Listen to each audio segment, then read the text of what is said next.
Hello, my name is Philip Geiser. This is my curriculum leadership platform for Foundations of Curriculum and Instruction, Fall 2011, Dr. Agosto teaching.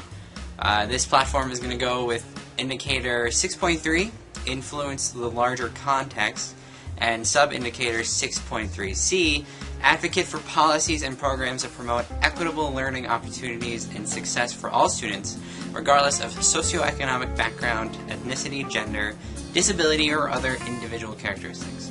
Let me say right off the bat that I'm not an educator.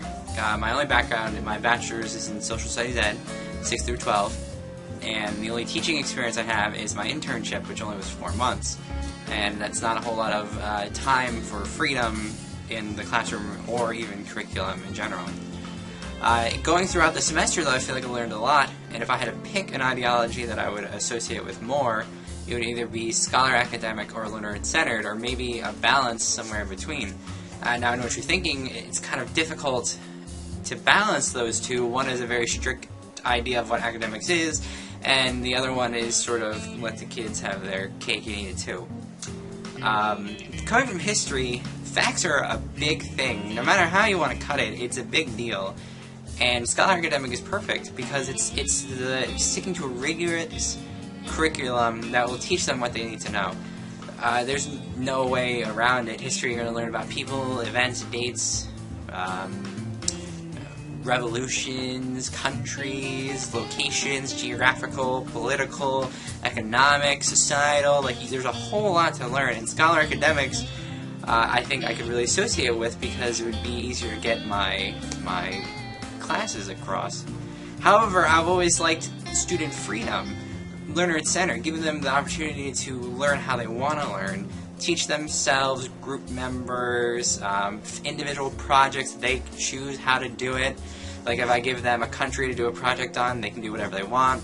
A play, a project, a diorama, a three-sided board, like whatever.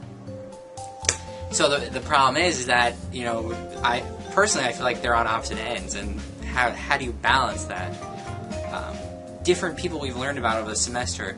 Du Bois, Anna J. Cooper for Scholar Academic, teaching the classics. Like, Du Bois makes a great point in The Talented 10th, saying that, you know, if African American males have a strong education of the classics and a strong background, then they could become better people and lead their people to create a better society and, frankly, a better human race with that knowledge that they've garnered with their education. And I always like that. I mean, no matter what I say to my friends, I really think that education is a big deal, and they should take it seriously, and they should get one, because you never know where you can go with it. A lot of people say, oh, there's not a lot of work in my field. Well, you don't know what tomorrow is going to hold. You don't know what next month's going to hold. You don't know what next year is going to hold. This education with this curriculum you get could be extremely beneficial. And then on the other hand, there's learner-centered, you know, giving the students their freedom. And in my facilitation or discussion, we talked about that school where kids have such extreme freedom, which I don't necessarily agree with. I would say more on the side of giving them more options, creating more flexibility. Like Tomlinson, in her article, she talks about, you know, letting the learner learn the way they want to learn, if you'll forgive the repetition. But you understand where I'm coming from.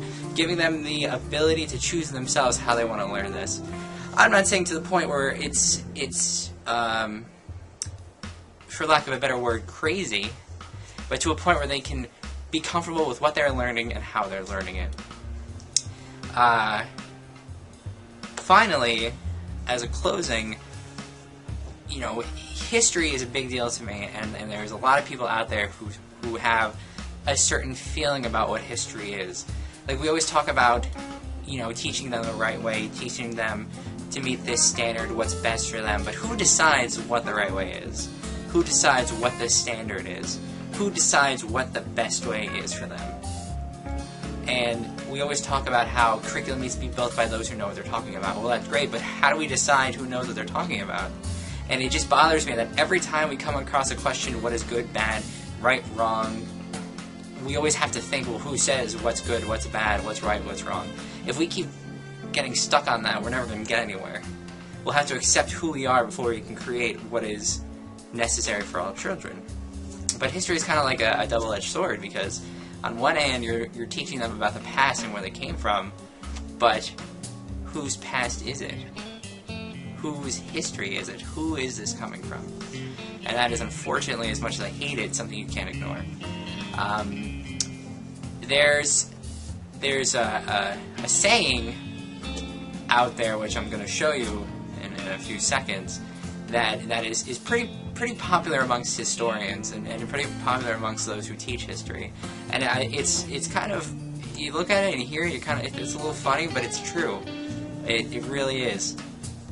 And I'm going to talk about that more in my my 2-page summary after this video.